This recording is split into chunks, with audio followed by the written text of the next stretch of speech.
네, 우리 요한계시록을 통해서 하나님께서 우리에게 주신 은혜가 너무 큰 것 같습니다. 여러분 기억하시죠? 워드 바이 하트 팀이 와서 요한계시록을 우리 교회에 와서 아우리치를 하면서 처음 암송했던 날 기억하십니까? 그게 불과 3주 전인데 벌써 옛날이여로 기억되십니까? 네. 정말 그때 너무 감동하지 않았습니까? 그래서 그때 도전을 받은 우리 한 정원 식구들은 새해가 시작되기 전에 요한계시록을 처음부터 끝까지, 이거는 편지이기 때문에 편지는 시작부터 끝까지 한꺼번에 읽는 거잖아요. 그래서 처음부터 끝까지 한꺼번에 같이 읽자 하고 모여가지고 정원 식구들이 요한계시록 통독을 했더라고요. 그날 얼마나 큰 은혜를 받았는지 인증사진 찍어서 저에게 보내주시고 정말 그렇게 하기를 너무 잘했다고. 그래서 올해 새해가 시작되면서 여러분들도 비록 작년에는 못했지만 올해 시작하면서 요한계시록을 처음부터 끝까지 한번 통독하시면 너무 좋을 것 같습니다. 제가 1시간 10분 걸린다고 얘기했는데 그분들은 성질이 급하신 분들이 이제 1시간 만에 끝내셨더라고요. 네, 그래서 1시간이면 요한계시록을 1장부터 끝장까지 다 읽을 수가 있습니다. 그래서 1월이 가기 전에 꼭 하루 날 잡으시고 혼자 하셔도 좋고 정원 식구들이 모여서 해도 좋고 요한계시록을 처음부터 끝까지 나에게 주시는 예수님의 러블레터로. 그렇죠? 그래서 우리 뮤지컬 요한계시록이 아가서와 요한계시록을 이렇게 믹스해가지고 요한계시록을 만들었잖아요. 요한계시록은 다시 오실 주님, 다시 오시겠다고 약속하신 신랑 대신 예수 그리스도를 기다리는 에클레시아, 교회의 사랑의 고백이기도 하면서 동시에 그런 에클레시아를 끊임없이 격려하는, 마치 이몽룡이가 조금만 기다려라, 내가 장원급제해서 데리러 간다 라고 하듯이 그렇게 편지로 사랑을 고백하는 그런 러블레터이다. 그런 관점에서 요한계시록을 계속해서 우리가 읽고 그리고 그 말씀 속에서 주님의 음성을 들으면 좋겠습니다. 자, 이 요한계시록을 통해서 우리는 예수님이 어떠한 분이신지를 이 한 주간 내내 계속해서 배울 수가 있었습니다. 그리고 예수님께서 교회를 어떤 시각으로 바라보시는지, 교회에 대해서 어떤 기대를 하고 계시는지를 계속해서 배울 수가 있었습니다.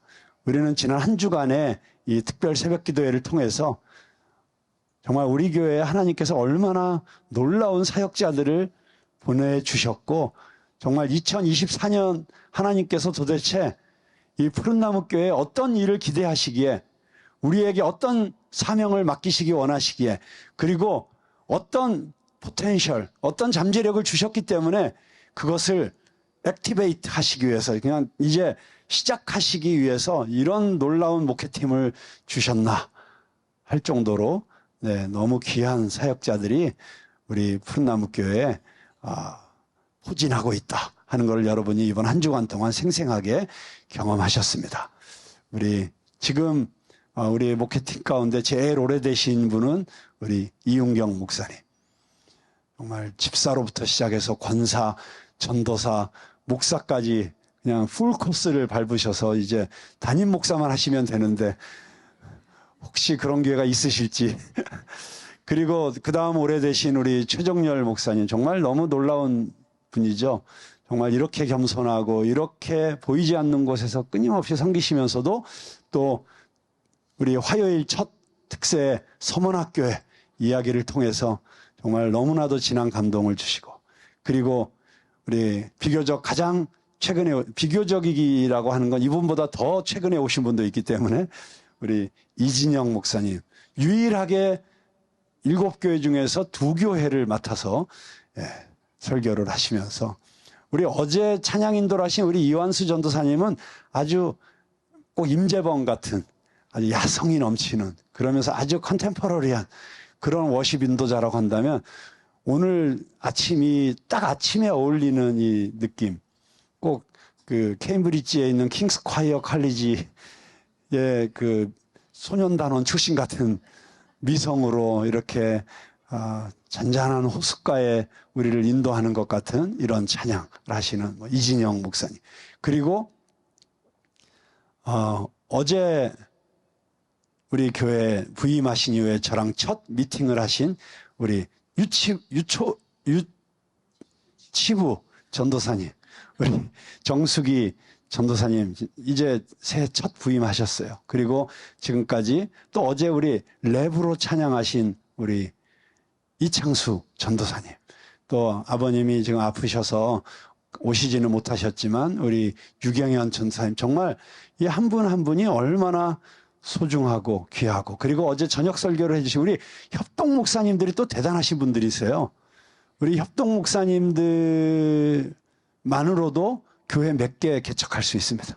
우리 한 분에게 한 교회씩 맡기면, 우리 박민부 목사님, 정말 우리나라의 최고의 선교사들을 키워내는 전문인 선교훈련원 원장님을 정말 너무나도 영예롭게 잘 사명을 마치시고, 지난달에 은퇴식, 제가 은퇴식을 갔는데, 제가 어느 대형교회 목사님의 은퇴식보다도 더 영광스러운 그런 은퇴식을 보면서 정말 우리 교회가 얼마나 귀한 분을 협동 목사님으로 모시고 있는가. 또 우리 어제 말씀 전해주신 우리 이세봉 목사님, 저를 코스타 총무로 이끌어 주신 분이 이세봉 목사님이세요. 제가 1999년에 시카고 코스타에 처음 토론토에서 유학할 때 우리 교회 청년들 데리고 갔는데 그때 처음 인사를 드렸어요. 제가 송정미를 찬양사역을 하도록 이끈 전도사였습니다. 하면서 말씀하시는데, 인연이 그때부터 시작해서 지금까지 정말 어제 말씀하시는데, 우리 교회가 부흥하는 비결은 서로 칭찬해야 된다, 응원해야 된다, 격려해야 된다. 근데 정말 놀라운 일은 하나님께서 우리 교회에 응원단장을 2분이나 보내주셨어요. 우리 이세봉 목사님은 연세대학교 응원단장이셨어요. 그 당시에 아이돌이셨어요. 네. 연예계로 진출하시려다가 하나님께서 전격적으로 방향을 트셔가지고 고생길로 접어드셨어요. 잘 나가시는 길을 내려놓으시고. 그런데 하나님께서 우리 교회에 또 다른 응원단장을 보내주셨어요. 우리 서주희 선생님. 여러분 이제 아마 보시면 아시겠지만, 우리 서주희 선생님은 제가 보니까 우리 한국 최고의 이 배우 우리 김수미 선생님, 그리고 그 다음 세대의 최고의 배우 하면 우리 윤석화, 신의 아그네스. 그런데 그 다음 세대의 최고의 배우는 우리 서주희 선생님이세요. 여러분 아마 못 보신 분도 많겠지만 한국 연극 역사에 기록을 쓰신 분이세요. 이 버자이나 모놀로그라고 하는 모노드라마 2시간 반짜리죠. 그걸 혼자서 2시간 반짜리 모노드라마를 가지고 전회 매진을 기록하면서 전국 투어를 하신 분이시고, 근데 그분이 정말 극심한 광야의 시간을 보낸 이후에 정말 주님을 만나고 지금 치유와 회복, 예배를 통해서 치유와 회복의 과정을 지금 지나가고 계시는데, 하나님께서 주신 소명이 이제는 치얼리더. 그래서 맞죠? 네, 본인의 고백으로 직접 한번 들어보시도록 하겠습니다. 왜 치얼리더가 되시기로 작정을 하셨는지. 앞으로 나오라고는 안 하잖아요. 오 마이 갓. 아이 진짜 나 이빨 다 빠졌는데.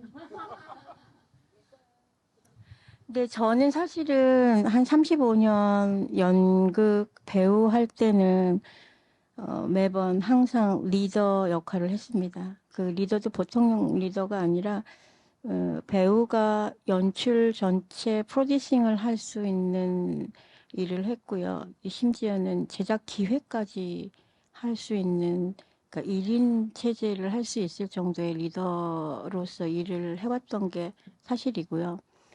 그런 거는 하는 게 있지만 목사님 리더가 얼마나 힘이 들어요. 왜냐하면 그만큼 책임이 따르니까 아마 그런 것들이 제 인생에 많은 프레스를 느꼈던 것 같아요. 삶도 그렇고. 그런데 제가 지금 투병 중이긴 한데 교회에 딱 왔는데 하나님이 넌 이제 리더 하지 마 이러시더라고요. 너는 수많은 내가 세운 리더들 옆에서 치열해줘. 그래서 옆에서 잘한다 잘한다 잘한다 곽수강 잘한다 잘한다 잘한다 잘한다 이렇게 옆에서 항상 그 사람들을 세워주고 내가 세운 리더들 옆에서 응원해주라 그래서 저는 이제 리더로 세워진 게 아니라 리더 옆에서 항상 응원하는 치어리더 서주입니다. 네, 우리 서주희 선생님이 그렇게 치어리더 역할을 하는데 그래서 어디를 가든지 그 모임이 막 살아나요. 어제 주방에서도 혹시 오늘 아침 아니 대회 네 우리 어떻게 응원하는지 어떻게 서로를 격려하는지 여러분이 배우고 싶으시면 우리 이세봉 목사님과 우리 서주희 선생님이 어떻게 하는지를 옆에서 조용히 지켜보시고 관찰하시면 됩니다. 자, 이렇게 하나님께서 정말 치어리더들도 세워주시고 그래서 이렇게 아름다운 팀을 목회팀도 만들어주시고 그리고 우리 교회 성도들이 보석드린 거는 두말하면 잔소리죠. 여러분 우리 이진영 목사님이 아침에는 서로 얼굴 보시는 건 실례입니다. 뭐 이렇게 얘기하시면서 보지 말라고 했다지만 지금은 새벽이 아닙니다. 아침입니다. 그래서 보셔도 되는데 한번 여기 옆에 있는 분들 한번 서로 한번 보세요. 그리고 당신이 보석이십니다. 서로 고백하시겠습니다.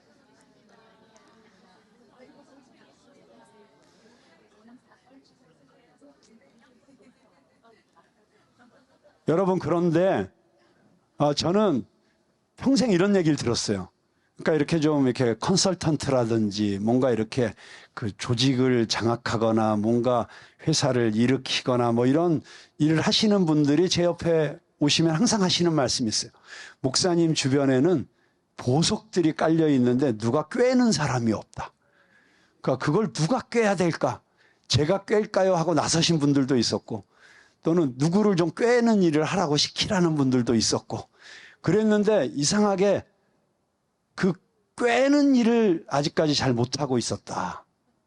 그런데 하나님께서 이제 때가 되었다. 네, 그런 분명한 이 깨우침을 주시고 그리고 이제는 그래서 최근에 어떤 분이 그런 말씀을 하셨어요. 이제 목사님의 남은 일은 산에 가서 소나무 한 뿌리 빼고 오시는 겁니다. 가서 소나무 한 그루만 빼고 오시면 그리고 깃발 드시면 다 꿰어집니다. 네, 믿으십니까? 네, 그런데 제가 라오디게아 교회를 이 말씀을 준비하면서 정말 어쩌면 라오디게아 교회가 청담동에서 하나님께서 신촌에서 청년들 선교하라고 시작된 모임을 청담동으로 옮기시고 이곳에서 목회하시게 만드신 그 어떤 하나님의 보이지 않는 섭리와 비밀을 보여주시는 기가 막힌 교회라는 사실을 제가 깨닫게 되었어요. 그리고 이 라오디아 교회를 통해서 오늘 주시는 말씀이 어쩌면 보석들이 이렇게 모여 있는데 누가 봐도 여기는 육군사관학교인데 여기는 장군들만 모여 있는데 장군의 칼로 고구마만 썰고 있는 곳인데 그런데 이곳이 가지고 있는 이 잠재력을 이 포텐을 폭발시킨다는 얘기가 있잖아요. 정말 폭발시킬 수 있는 영적인 비밀이 들어있는 교회. 그런데 신기하게도 이 라오디아 교회가 그 당시에 그 모든 교회 중에서 가장 부유한 교회였고 겉으로 보기에는 그리고 가장 포텐셜이 많은 교회였고 가장 많은 것을 가진 교회였는데 유일하지는 않지만 칭찬은 못 듣고 책망만 받은 두 교회 중에 하나였다. 책망도 너무 심한 책망을 받았다. 그런데 하나님이 책망하신 이유는 분명하게 말씀하시죠. 왜 책망하시죠? 19절에 답이 나와 있잖아요. 무릇 내가 사랑하는 자를 책망하여 징계하노니 그러므로 내가 열심을 내라 회개하라. 올해 우리 교회의 특징 중에 하나는 2023년에 4년에 한국에서 열리는 어쩌면 가장 큰 이벤트인 로잔 대회. 로잔 대회는 거의 14년에서 15년에 한 번씩 열리는 대회거든요. 그래서 지금까지 겨우 3번밖에 안 열렸어요. 50년 역사 가운데. 그런데 놀랍게도 4번째 열리는 로잔 대회가 서울에서 열립니다. 한국 교회를 새롭게 하는 놀라운 사건이 될 것입니다. 그냥 전 세계 교회 지도자들 한 5천 명이 모여가지고 그냥 한 열흘 동안, 아니 이번에는 일주일 모인다고 하는데 일주일 동안 그냥 자기들끼리 모여서 전문적인 얘기하고 신학적인 토론하고 끝나는 그런 모임이 되어서는 안 됩니다. 로잔 대회는 하나님께서 정말 21세기의 영적 대추수의 일꾼으로 불러주신 한국교회가 그 사명을 감당해야 되는데 그러기는커녕 자꾸만 퇴보하고 쇠퇴하고 유럽교회의 모습을 닮아가고 그리고 사회적으로부터 신뢰를 잃어가고 과연 한국교회의 미래가 있을까 이런 비아냥을 듣고 있는 이러한 시대에 한국교회의 대반전을 이뤄내는 사건으로 한국교회가 만들어내야 돼요. 그러기 위해서는 사도행전에 사도들이 모여서 제자들이 모여서 회개하며 성령이 임하시기를 기도했던 것처럼 그런 회개의 기도, 성령이 임하실 때까지 성령께서 우리를 새롭게 하실 때까지 간절하게 메어 달리는 기도가 있어야 될 줄로 믿습니다. 라오디아 교회를 향해서 내가 열심을 내라, 회개하라. 왜요? 예수님이 사랑하시기 때문에, 내가 너에게 준 것이 너무 많기 때문에, 내가 할 수 있는 일이 너무나도 귀하기 때문에, 내가 너를 통해서 해야 될 일이 너무나도 많기 때문에 네가 이 상태로 머물러 있어서는 안 된다라고 책망하시고, 그래서 책망하시다가 안 되면 징계의 회초리를 드시는 그 예수님의 사랑의 아픔, 그 아픔을 느끼면서 나를 회초리를 들고 내 종아리를 때리시며 눈물 흘리면서 때리셨던 우리 부모님의 모습을 기억하면서 우리가 회개해야 될 줄로 믿습니다. 그냥 뜨뜻미지근하게 나이스하게 그런대로 세련되게 예배 좀 드리고 은혜 좀 받았다가 우리 교회 이만하면 괜찮다고 이 정도로 머물러 있어서는 안 된다는 사실, 우리 교회의 부족한 부분에 대해서 눈물로 기도하고 애통해하고 주님 앞에 가슴을 치면서 내 탓이요 회개하고, 이런 회개로부터 하나님의 역사가 시작되리라고 저는 분명히 믿습니다. 그래서 우리가 이제 새벽 기도회를 교육관에서 현장에서 드립니다. 모일 때마다 정말 회개의 기도가 있었으면 좋겠습니다. 저 그런 대로 괜찮게 신앙생활 잘하고 교회 봉사 충성 열심히 잘했는데 또 뭘 회개하나요? 성령께서 우리에게 회개의 영을 부어주시기를 간절히 기도합니다. 목회자인 저부터 회개하고 교회 중책을 맡은 중직자들이 회개하고 우리 자리를 찾아갈 때 우리 교회의 새로운 역사가 시작될 줄로 믿습니다. 자, 이런 정말 주님께서 너무나 사랑하시기 때문에 징계하고 책망하고 징계까지 하시는 이 라오디게아 교회에게 주신 말씀을 통해서 저는 우리 교회가 새로워지고 우리 교회가 가지고 있는 이 모든 포텐셜들을 드디어 폭발시키고, 그리고 마침내 주님께서 주시기 원하시는 그 놀라운 축복을 받는 비결을 오늘 3가지만 말씀드리도록 하겠습니다. 첫째는 무엇이냐면 우리가 사람의 평가에 연연해서는 안 된다. 여러분, 우리 교회를 향해서 사람들이 평가하는 것에 대해서 휘둘리지 마십시오. 또 사람들의 평가에 연연해하지 마십시오. 그것은 교회뿐만이 아니라 여러분 개인의 삶을 통해서도 마찬가지입니다. 사람들이 나에 대해서 뭐라고 말하느냐? 물론 다른 사람들에게 좋은 평가를 받는 것 중요합니다. 그런데 다른 사람들에게 좋은 평가를 받는 것과 다른 사람들의 평가에 연연해하는 것은 다릅니다. 잘못하면 다른 사람들이 나를 인정해 주는 말, 나를 칭찬해 주는 말, 그게 우리의 우상이 될 수 있습니다.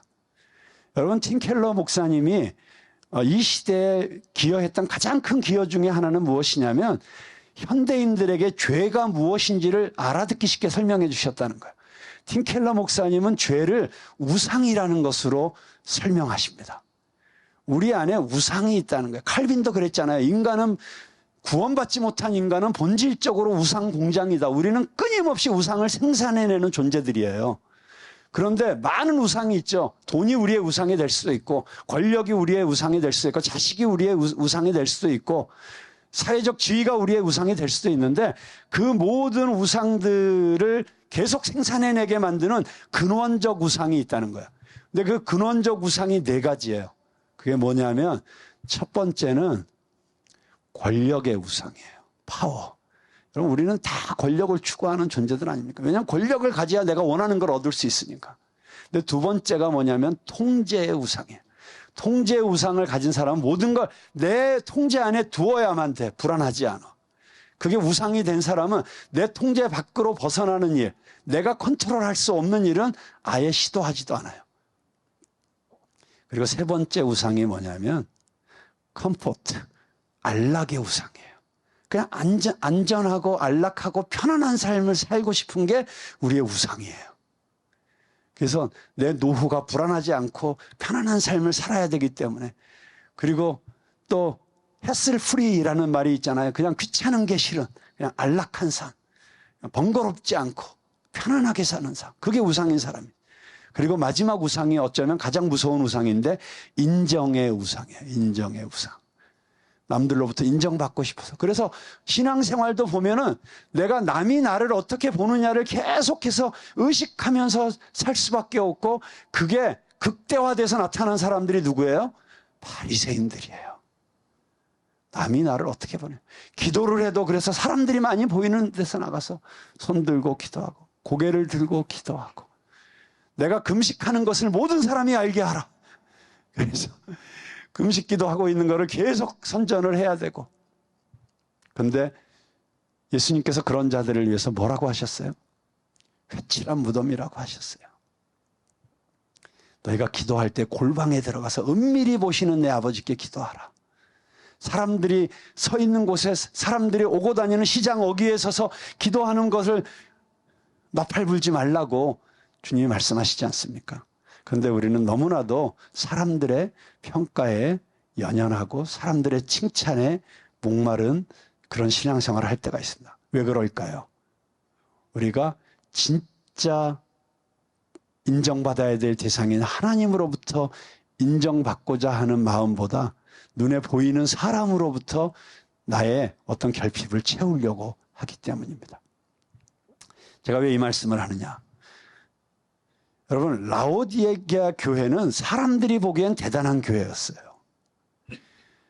그래서 자기들이 굉장히 풍요롭고 부요하고 풍성한 교회라고 생각했어요.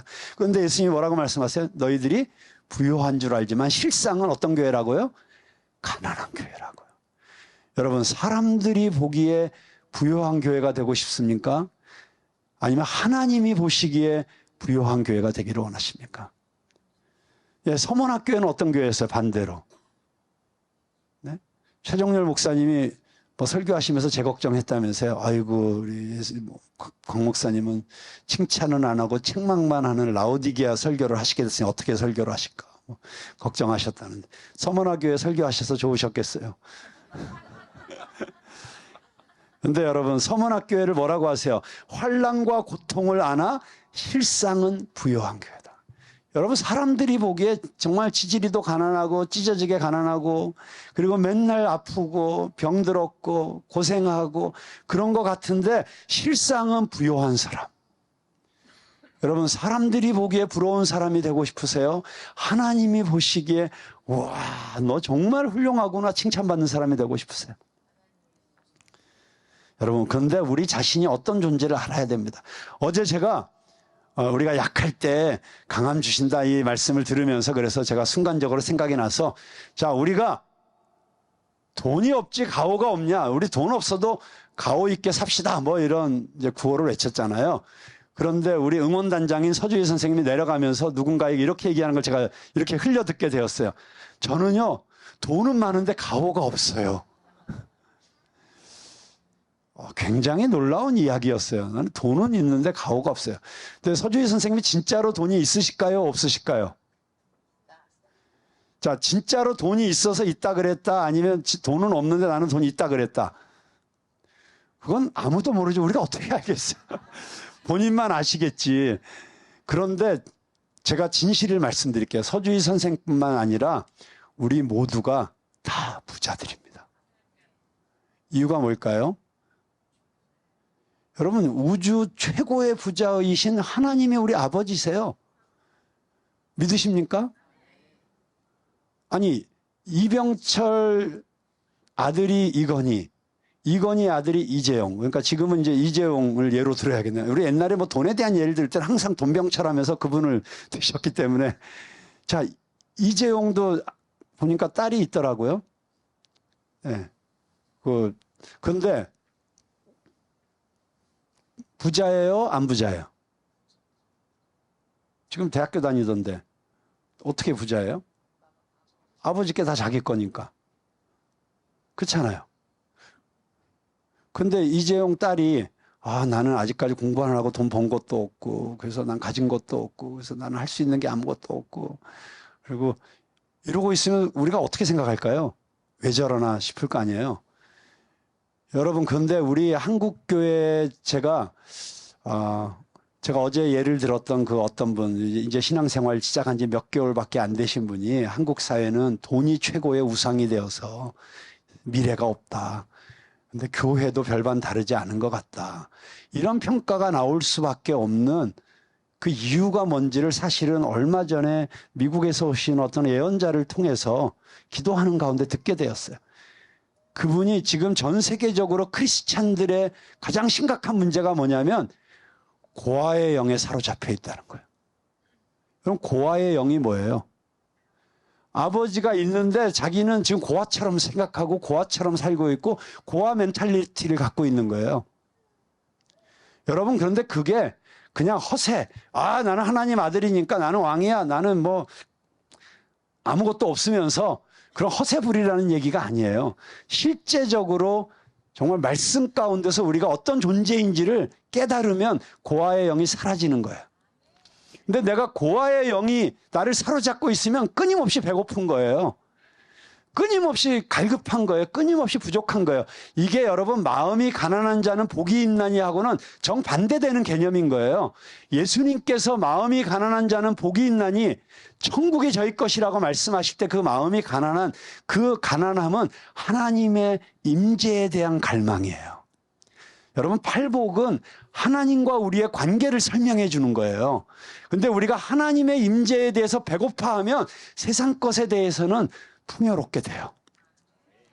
우리가 하나님의 임재에 대해서만 배고파야 돼요.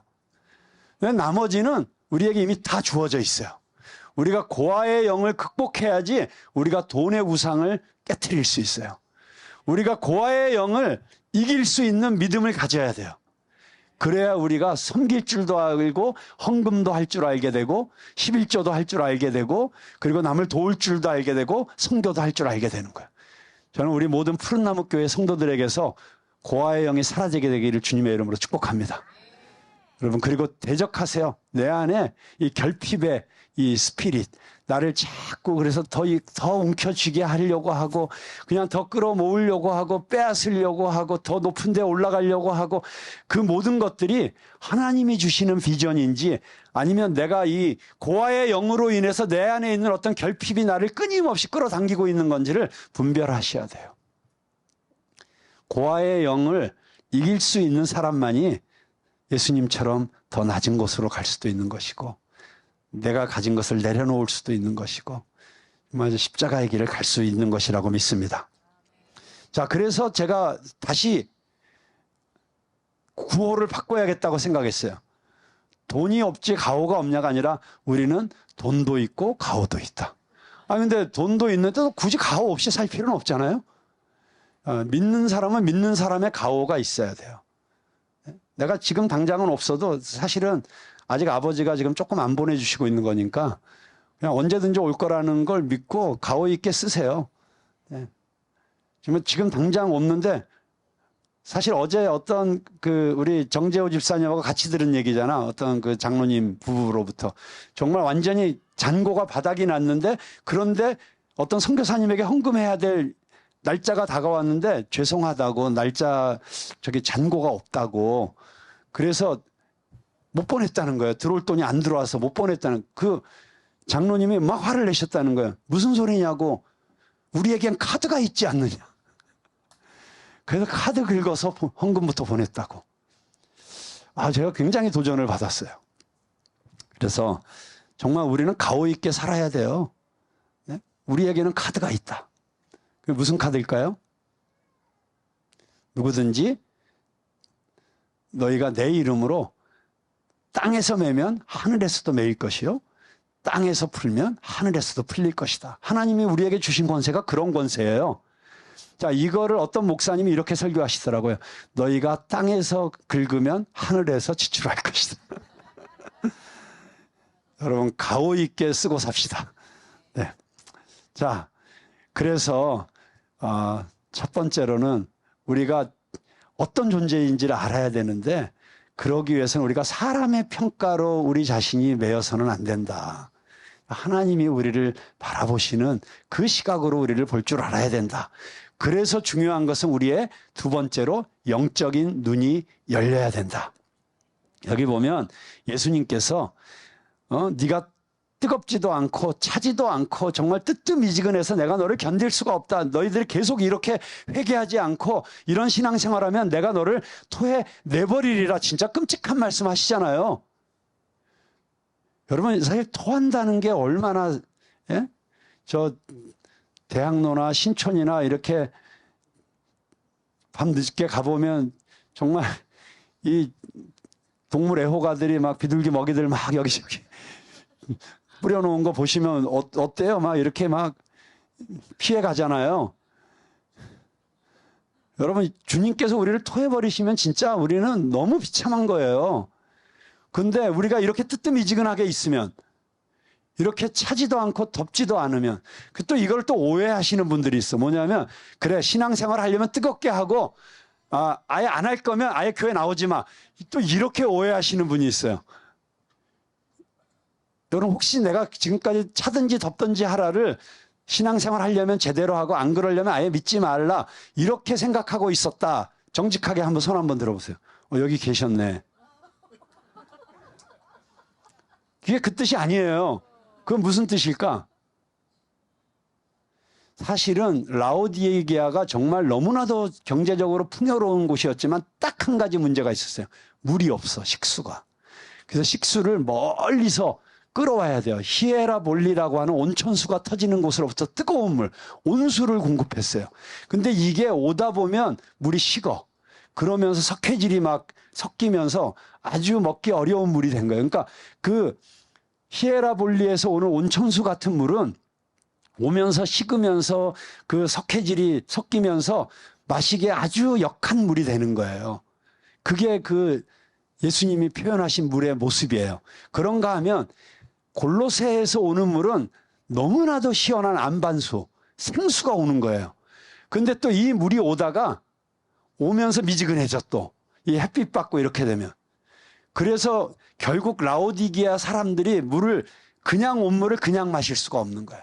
그러니까 뜨겁든지 차든지 하라는 건 뭐냐면 원천수처럼 원래 그 뜨끈뜨끈한 물처럼 그렇게 뜨거운 물로서 뭐 온천도 하고 뭐 목욕도 하고 뜨거운 물로 쓸 수 있는 그런 물이 되든지 아니면은 골로새에서 오는 이 생수처럼 시원한 얼음물 정말 여름 냉수처럼 주님의 마음을 시원케 하는 그런 시원케 하는 신앙생활을 하라는 거지 교회 나오지 말란 얘기가 아니에요. 자 여러분 정말 뜨끈뜨끈한 물이 돼서 다른 사람들을 따뜻하게 하고 회복시키는 그런 신앙생활 하든지 아니면 정말 시원한 생수처럼 여름날에 땀 흘린 이후에 생수처럼 그렇게 정말 갈증을 해소시켜주는 그런 시원한 사람들이 되든지 그런 유익한 사람들이 되라는 뜻이에요. 유익한 신앙생활 하라. 믿으십니까? 자. 그런데 그 뜨뜻미지근한 신앙생활을 하지 않고 정말 우리가 주님이 원하시는 신앙생활을 하기 위해서 주님이 우리에게 주신 처방이 있어요. 세 가지인데 뭐냐면 불로 연단한 금을 사라 그랬어요. 그래서 부유하게 되라. 자, 이 불로 연단한 금이 뭐냐? 아주 정금이잖아요. 정금, 순수한 금. 근데 여러분 시련과 환난을 통과해야지 우리의 믿음이 정금처럼 나오잖아요. 그러니까 정금 같은 믿음을 가지라는 얘기예요. 그렇죠? 흰 옷은 뭘 상징합니까? 일반적으로 성경에서 흰 옷은 거룩을 상징하는 거예요. 거룩한 옷을 입고. 근데 예수 그리스도가 우리의 옷이 되어주시잖아요. 그러니까 예수님을 믿음으로 내 수치를 가리워주시고 나의 벌거벗음을 가리워주시는 의의 옷이 되시도록 주님을 영접하라는 얘기죠. 그리고 주님의 보혈로 깨끗이 씻으라는 얘기라고 받아들이시면 됩니다. 그리고 마지막이 뭐예요? 안약을 사서 눈에 발라 보게 하라. 여러분 이게 가장 중요한 거죠. 안약을 사서 여기 라오디게아 교회가 안약으로 유명한 곳이에요. 우리 나쁘다 보니까 시력들이 되게 나빠져. 이걸로 목욕하고 이걸로 세수하고 하니까. 그래서 안약이 발달했어요. 여러분 육신의 눈이 멀면 어떻게 돼요? 그러면 안약을 바르고 뭐 개안 수술을 하고 해서 눈이 보여야 되잖아요. 왜요? 우리에게 들어오는 모든 정보의 90%가 눈으로 들어오니까. 눈은 정말 중요한 것입니다. 눈은 마음의 창이라고 하잖아요. 눈이 열려야 되는 거예요. 근데 우리 어떤 눈이 열려야 돼요? 영적인 눈이 열려야 되는 것이에요. 영적인 눈이 열려야 우리의 삶이 해석이 돼요. 지금 내가 지나가고 있는 이 상황이 해석이 돼. 여러분 신앙의 능력, 신앙의 힘은 뭐냐? 해석력이에요. 신앙의 능력은 해석력이다. 따라해 보겠습니다. 신앙의 능력은 해석력이다. 여러분 내 삶이 해석이 되면 되는 거예요. 내가 왜 지금 이 고생을 하고 있지? 내가 왜 이런 억울한 일을 당해야 되지? 내가 왜 갑자기 이런 질병에 걸려야 되지? 왜 나에게 이런 일이 일어나지? 왜 저 사람이 나에게 이렇게 갑자기 차갑게 돼야지? 왜 저 사람이 내 뒤통수를 때렸지? 이해가 안 돼서 힘든 거잖아요. 그런데 영적인 것으로 해석해서 그 의미를 찾아내면 그때부터 반전이 일어나는 거예요. 여러분 우리 인생에 일어나는 모든 일은 의미 없는 일이 없어요. 참새 한 마리도 내 허락 없이는 땅에 떨어지지 않는다. 여러분이 하나님의 사랑하는 자녀이신데 하나님의 의미 없이 여러분의 인생에 어떤 일 주셨겠어요? 여러분이 이 일을 통해서 정금같이 나오기를 원하시는 거예요. 여러분의 모든 얼룩과 수치와 부끄러움과 이 모든 것들을 깨끗이 씻어주시고 흰옷 입은 거룩한 백성이 되게 하시고 주님 다시 오실 날을 예비하는 거룩한 신부로 만들어주시기를 원하시는 거예요. 그런데 왜 그래서 이런 일이 일어났는지를 그 시각에서 바라보면 해석이 되는 거예요.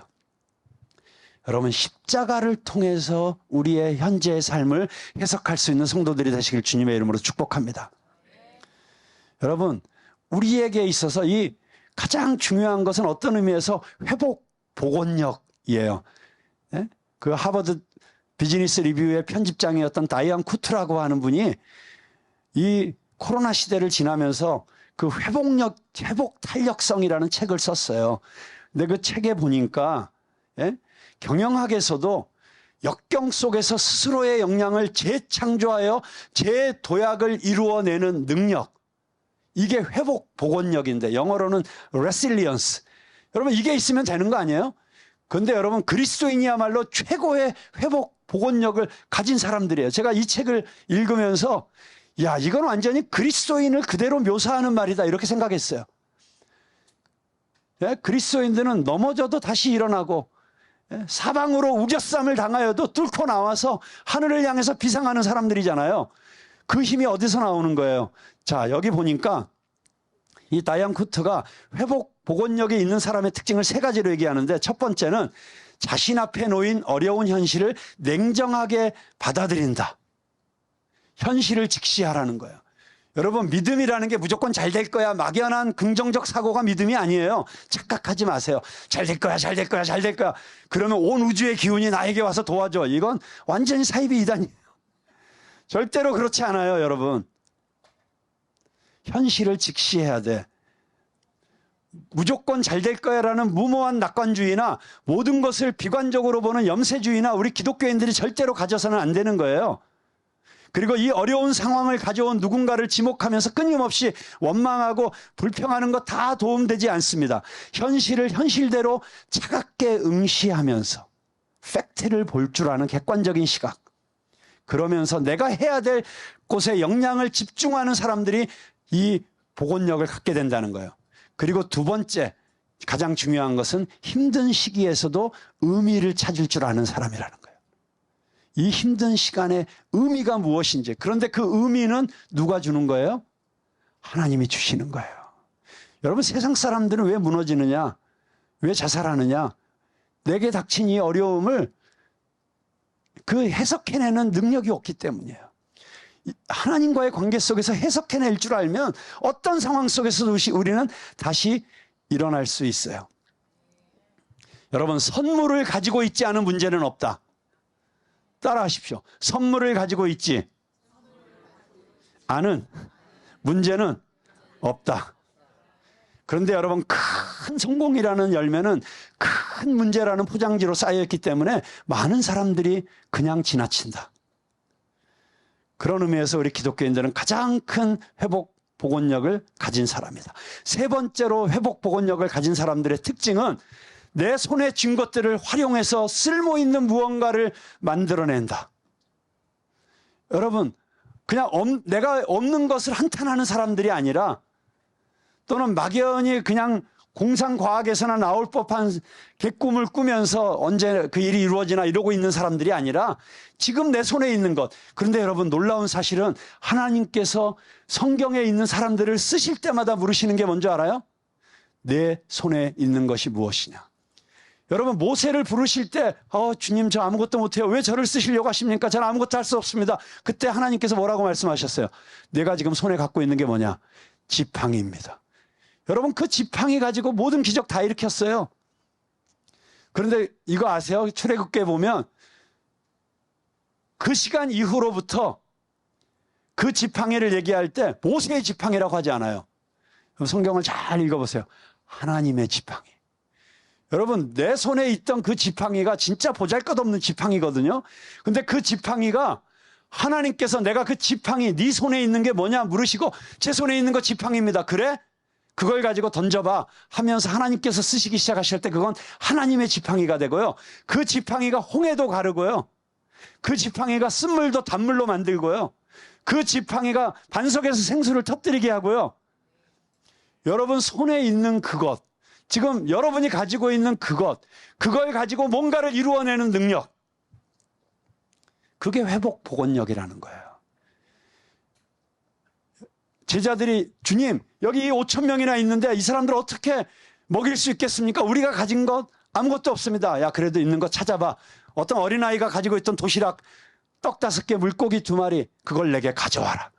그래서 주님의 손에 올려드렸더니 주님께서 축사하시고 떼어서 나눠주니까 5천 명이 먹고도 12광주리가 남는 기적의 재료가 되었다. 그렇습니다. 지금 여러분의 손에 있는 그걸 가지고 무엇인가를 해내는, 그게 인류학자 레비스트로스라고 하는 분이 브릭콜라주라고 부르는 기술을 습득한 사람들이다. 자, 브릭콜라주라는 게 뭐냐면 적절한 도구나 재료가 없어도 주변의 것을 활용해서 문제에 대한 해결책을 어떻게든지 고안해내는 기술. 그게 브릭콜라주. 저는 여러분들이 올 한 해 브릭콜라주의 전문가들이 되시기를 축원합니다. 그런 브릭콜라주를 하는 사람들을 브릭콜레어라고 불러요.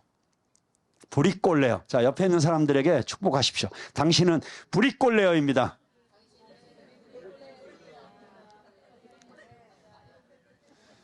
자, 그런데 제일 중요한 세 번째. 이 모든 게 되기 위해서 가장 중요한 게 있어요. 그게 뭘까요? 주님과 동행하는 삶을 살아야 됩니다. 자, 그 말씀이 우리 결론과도 같은 말씀으로 20절 한번 같이 다시 읽어보겠습니다. 자, 회개하라, 열심을 내라 하신 다음에 주님께서 뭐라고 말씀하세요? 볼지어다, 같이 읽습니다. 시작. 볼지어다, 내가 문 밖에 서서 두드리노니 누구든지 내 음성을 듣고 문을 열면 내가 그에게로 들어가 그와 더불어 먹고 그는 나와 더불어 먹으리라. 아멘. 여러분, 되게 전도 집회할 때 많은 설교자들이 이 말씀을 인용해서 지금 주님께서 당신의 마음을 두드리고 계십니다. 문을 여십시오. 주님을 받아들이십시오. 이렇게 전도 초청하는 메시지로 하시잖아요. 그런데 원래 이 말씀은 누구에게 주신 말씀이에요? 교인들에게 주신 말씀이에요. 여러분, 사실 심각한 얘기예요. 왜? 라오디게아 사람들이 실상은 가난하면서도, 실상은 벌거벗었으면서도 자기들이 부요한 줄 알고 나는 부족함이 없는, 가진 것이 많은 사람이라고 착각하며 살았을까요?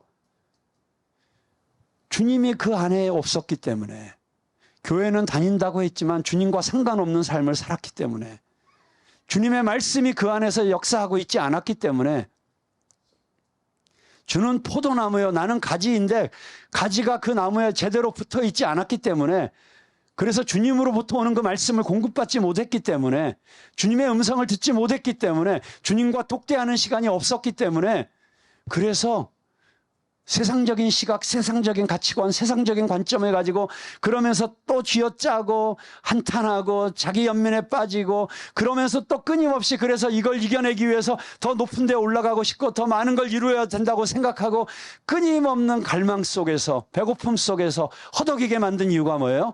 내 안에 주님이 계시지 않았기 때문에. 여러분, 무서운 얘기예요. 라오디게아 교회 잘 나가는 교회였어요. 겉보기에. 핍박도 별로 없었어요.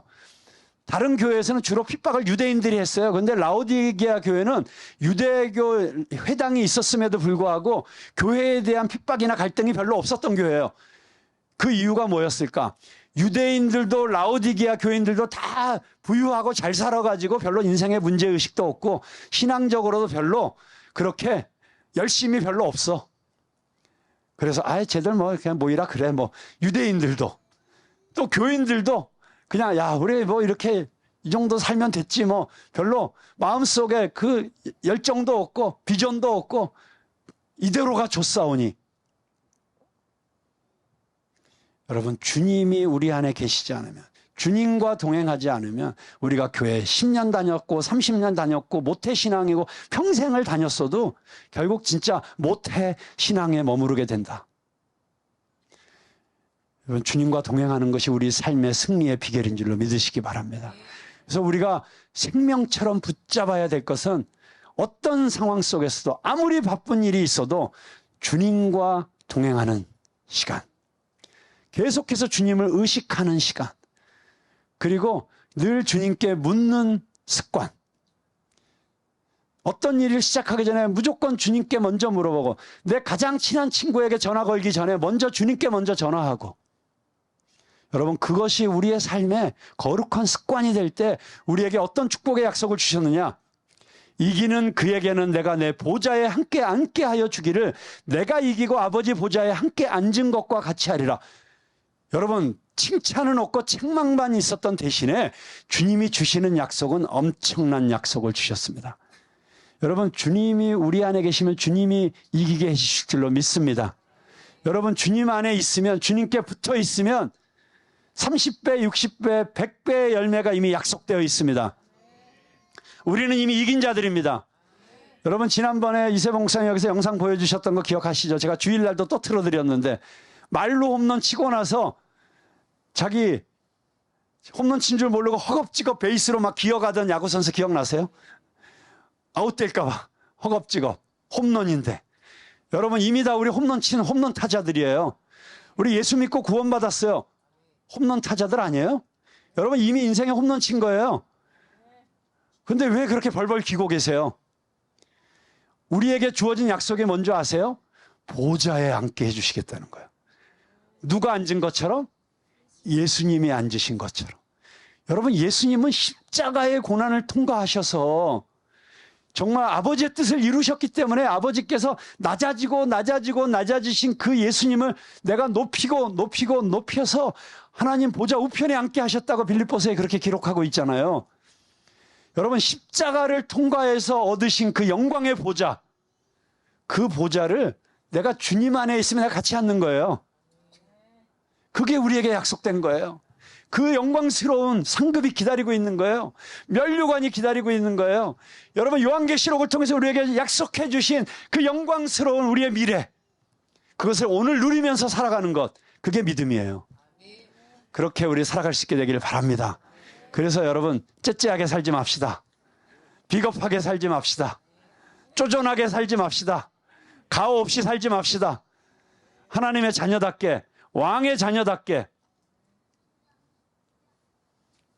내일부터 보겠습니다. 주일날 교회에 모여서 여러분이 왕의 자녀다운 태도로 교회로 들어오시는지, 또 얼굴에 수심과 근심이 가득해서 들어오는지. 들어올 땐 그렇게 들어오셔도 돼요. 예배는 뭐예요? 예배 가운데서 내 신분을 다시 확인하고 다시 세상으로 나가는 자리예요. 예배 가운데 하나님이 나에게 주신 약속을 확인하고 나가는 자리가 예배가 돼야 됩니다. 예배 가운데서 내가 다시 하나님의 은혜로 충만해져서 100% 충전돼서 나가는 거예요. 그래서 내가 세상을 보는 시각, 현실을 보는 시각, 내 이웃을 보는 시각, 내 문제를 보는 시각이 달라져서 나가는 시간이 예배 시간이 돼야 되는 거예요. 올 한 해 동안 우리 예배가 그렇게 되기를 주님의 이름으로 축복합니다.